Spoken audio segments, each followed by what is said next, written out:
assist.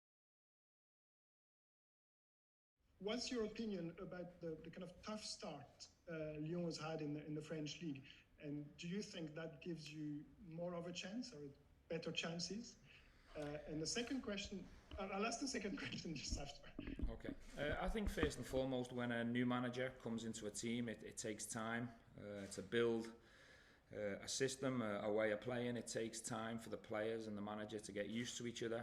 I think Lyon have high-level players. I think it's a big club. I think a club that should be in the Champions League, in my opinion. They've also got a very experienced manager. So we're under no illusions how tough this game is, and we've got big respect for the team that we're going to be playing tomorrow. Second question was probably a more personal question. What can you tell us about Gerrard and your kind of relation with Gerrard? Because I don't know if you know, but his last club was Lyon. Yes, I'm very much aware of Gerrard's career. He's a man who I've got a lot of admiration and respect for. He gave me my big opportunity at Liverpool to play for the first team. It was a really sad day for myself from a personal point of view when he passed, and I wish more than nothing else that he was at tomorrow's game. You know, he was someone who followed my career all the way through as a player and also as a manager, and the amount of education and knowledge I've had from that man is unbelievable. So I hope he's watching down tomorrow, and he's really proud of both teams. Hi Stephen, could we have the squad update for tomorrow night? Yeah, it's basically as it was. Obviously Phil Hollander will be missing. Phil's had surgery in the last 24-48 hours to fix an issue that they spotted when they went inside to have a look, so he'll be missing for the foreseeable future. The rest are as it was, so we're in good health besides Phil. Stephen, sad news about Philippe. I just wonder how you think that leaves you in terms of cover at the back. I'm presuming there's no avenue for Nikola Katic to come back. No, and I even if I had the opportunity to bring Nico back, I wouldn't make that decision, because that would be very selfish from me, because Nico's at a stage where he needs to play and play regularly now to get back to his level. So I think Nico's in the best place for that. I'm confident we've got the right amount of cover, assuming we don't have any more issues. Obviously Conor Golson comes back and is available for tomorrow. We've also got certain players that can fill into this position as well if needs be. So at the moment it's obviously disappointing not to have Phil available, but we'll manage.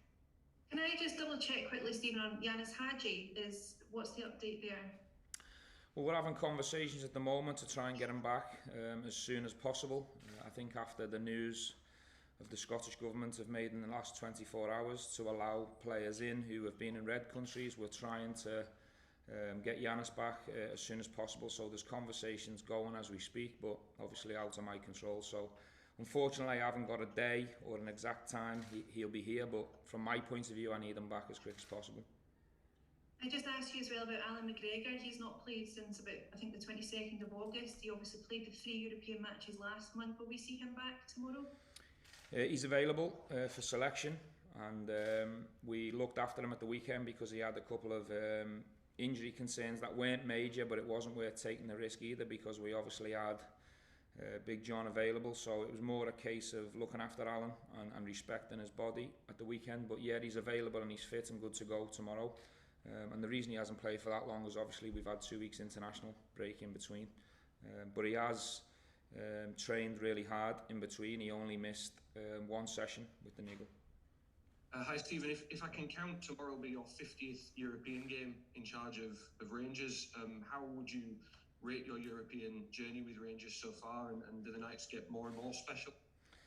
I hope they get more and more special, but the only way to do that is to get results against these big teams. You know, when the high-level opponents come into Ibrox or we're on our travels, we need to make sure we keep impressing ourselves and doing as well as we can. I've really enjoyed the ride and the journey from a personal point of view. In terms of rating myself, I don't really do that. You can only give your best. I think that's for you guys to judge and have your opinion on it. But for me, I've loved it. I love being involved in European games. I did as a player, and I'm really enjoying the ride as a manager as well. In terms of that European milestone, you know, the 50 games in charge, only 8 defeats.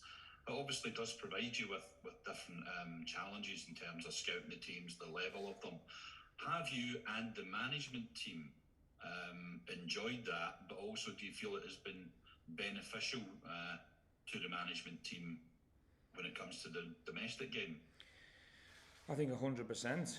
I think as player, coaches and as a manager, you can always learn in every game, and especially when the top managers and the top teams come in, or you're pitting yourself against them. We've had some incredible games. We've made some mistakes along the way, so that's where the experience comes and the growth comes. But this is a big selling point, if you like, for Rangers, is European football. It's how you're trying to attract the best players to come up here and share the journey with you. The fans love it, you know, under the lights, big nights, going on our travels together. We've had some fantastic experiences, and you know, some of the highlights that I've enjoyed during my tenure have come on the back of European fixtures. Morning, Stephen. Good morning. Just wondering where you think Lyon rank in terms of the European opposition you've faced since coming to Rangers, and some of the key strengths that you'd identify from their game. I think arguably the best. I think it's, you know, a full strength Lyon. As I said earlier, in my opinion, very much a Champions League team with Champions League calibre players. They've got a manager who got this job on the back of doing ever so well as the Bayer Leverkusen manager. He's been here before, he knows what we're about. So this is a real big test tomorrow, and there's no doubt about it. We have to be at our best, and that goes for both sides of the game. We have to have a high level of focus and concentration tomorrow, because, you know, if you don't against these teams, you can be punished, and punished very quickly. So it's a real good test for us, a good challenge. But we've also got to have our own confidence and our own belief that we can play at this level, we can compete, and at the right times during the game, we have to show bravery that we can go and hit the opposition as well. So we're excited, we're looking forward to it, but we know the size of the challenge, and it's arguably the biggest we've had as a group. Hi, Stephen. Hi, Michael. Obviously, you've reached the last 16 a couple of times. Are the team capable of going further than that and aspiring to the quarterfinals, for example? You look at some of the teams that have reached the last 8 in the last couple of seasons, and you think, well, Rangers should be a match for that. Well, I think we've proved in the last 3 years we can compete at the level, and we've grown, we've got better, and I think we've obviously, in the last 2 years, we've matched our performance, if you like, by getting to the last 16. So the challenge and part of the remit to the squad at the beginning of the season is, can we keep impressing ourselves and try and go further than that? One thing's for sure, we won't make it easy for anyone, whoever we play against, and I think it's about taking it in stages. So first and foremost, can we get out of this group? We're obviously in pot 2, and we're all aware Lyon was in pot 1, so naturally people will make them the big favourites, if you like. But we've got more than enough in our squad, if we stay healthy, that we can put a right good fight and compete to get out of this group. That's the first stage. Then you need a bit of luck in the draw as you go along. But what a fantastic challenge, and what a time to be part of this team, because the likes of Lyon are coming into town. This is what we all want to be part of. Lyon in the last few moments have sort of announced their travelling squad, and Moussa Dembele is not part of that due to injury. Given his bright start to the season, do you see that as a bit of a boost? Well, I think this club and this team knows more than most the abilities and the quality that he possesses. He's obviously started the season reasonably well, and he's gone to Lyon and sort of built on his career, if you like, from Celtic, gone to the next step into one of the top 5 leagues in the world and produced. So I've got a lot of respect for the player in terms of his technical qualities and his ability. But, you know, I don't really get involved in opinions of whether Lyon are going to be weaker or stronger, because they've got players capable of coming in. They've got talent all over the pitch, especially in the front 4 positions. So it'd be very naive of me to think that Lyon are going to be any weaker just because one player is missing.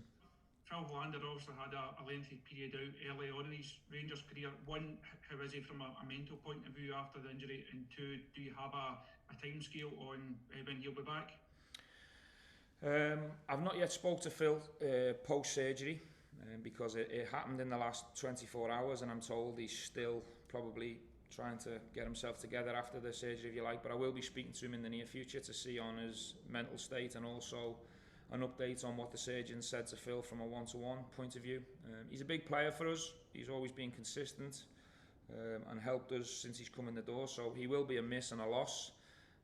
But again, it's the reason why it's always important to have 4 centre-backs so you can cope when one's missing. So in terms of how long he's going to be out for, difficult to put a time frame on it, but he'll certainly be missing for at least a few months.